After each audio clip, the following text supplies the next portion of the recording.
time again because it's breakout here. We're bringing it to you live and direct from the snowstorm. New York vibes. Wanted to do it early today. And what's today? Today is day 5, I believe.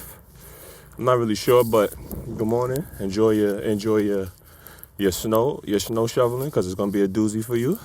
Oh, I gotta let y'all know all my New York people. You know how we gotta do it.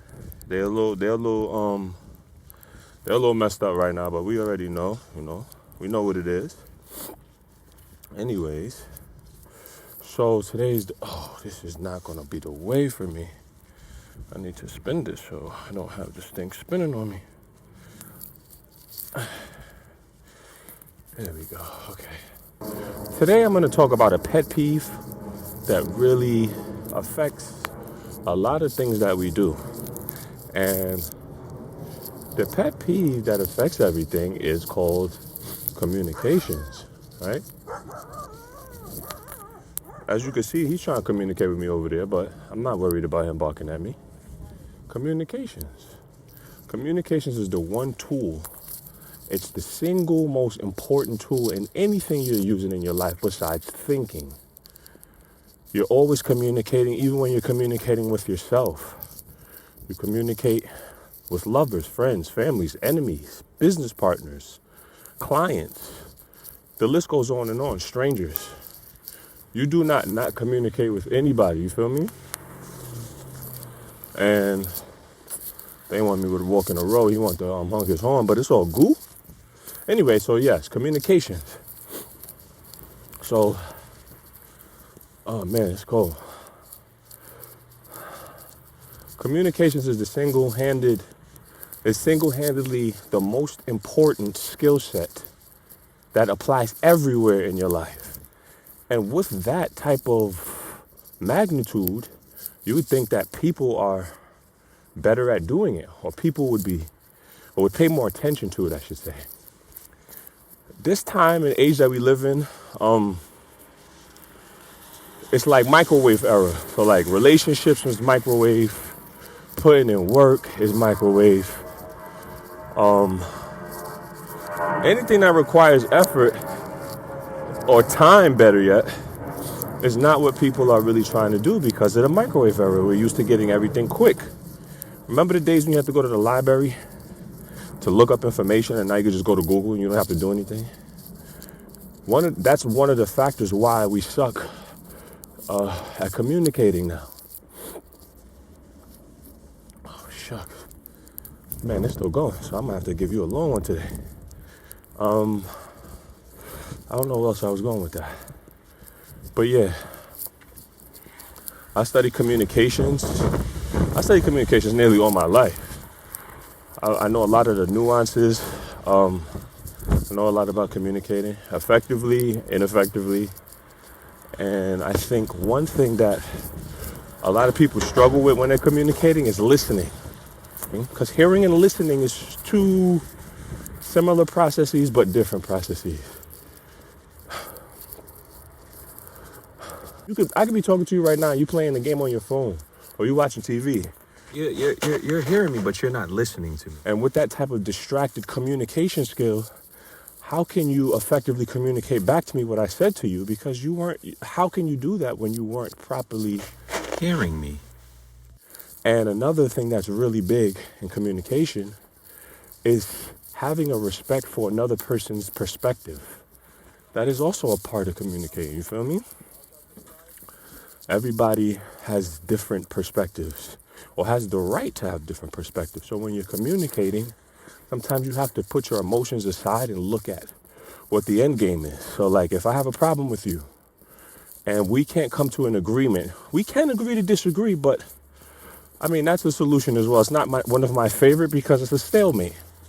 Just means that I can't figure it out with you and you can't figure it out with me, and that's it. Not really, it's a solution, but it's not really,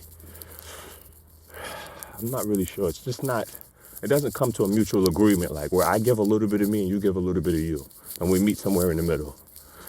Saying that, what is it called? Agree to disagree. That means like, we just turn our backs and we stay where we at. So I'm not trying to walk towards you, and you're not trying to walk towards me. We're just staying in one spot. And it's hard to do that because I think we all just legit want to get our point across. Be heard, understood, and loved, right? So anyway, I say all that to say this, right? I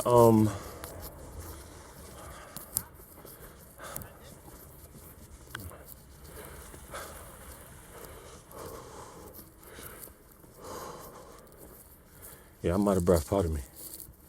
Oh my goodness. Never advertised it, but I have 2 books on communications. One of which I'm gonna leave a link in either my link tree or in the description of this video if I can. And I want you guys to check it out. It's called Digital Communications Etiquette. And basically what this book is about, the reason I wrote the book is because I started realizing when we were going into really texting heavy and social media that we were going to suck as communicators. And when people do things like ignore your text and then post online, or ignore your text and then they're on, you see they have a Facebook post, or things like that. Now, everybody has the right to ignore anybody, but everybody does not like to be ignored. If it's do so, don't like so, or if it's do unto others as you'd have them do unto you, then you shouldn't ignore me. Because when you want my attention, you want me to give it to you. So why, when I'm asking for the attention, you're not giving it to me? Or if you can't, just say that. Communication skill. Anyway, the book Digital Communications Etiquette really kind of outlined how you should adjust your emotions, emotional intelligence now, to deal with people's lack of communication or lack of wanting to communicate with you. Because that happens, because you could be annoying to somebody and they just don't want to talk to you. But I'm going to leave a link. I wrote this book, what was this, 2018? I wrote it 2018, December 2018. And it's not really a long ebook. I want you guys to go check it out. Yeah, man, communicating saves a lot of problems. And you can't be afraid to say something that's going to hurt somebody's feelings. Sometimes you can say things a certain kind of way. There's always a good way to say things. I can say F you a million ways with a smile on my face without having to be nasty, curse at you, or even really be disrespectful. So when you're able to have emotional intelligence plus great communication skills, you can solve any problem. I mean, any problem. From beef, disagreements, misunderstandings, problems. I believe, for the most part, because some people cannot communicate back with you well, or some people cannot express themselves well. So there's nothing that you can really do with that.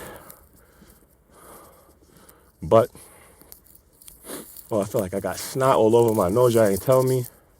I keep trying to wipe the camera because I know it's getting wet, but I'm about to cut this short because I don't want it to be too long. And like I said, I'm going to leave my book in the description, either in my link tree or in the video description. I want you guys to check it out. It really gives some insight on why and how people communicate the way that they do, especially today. Because if anybody remembers AIM, if anybody remembers when Facebook was called the Facebook, when there was no such thing as Instagram, we communicated differently. We had more patience to communicate at that time. Now we do not. We don't really care about each other now. We just want to get the microwave. Microwave love, microwave work, microwave money, microwave everything. If I could learn how to play the piano in 5 minutes, I would do it instead of 5 years. Right? Wouldn't you? But anyway, I'm rambling. I really want to make this video that long, but I'm walking in the snow, as you can see. Your boy Cinematics. I'm going to start really dropping some heat on y'all. I have to. And we out. Holla at me.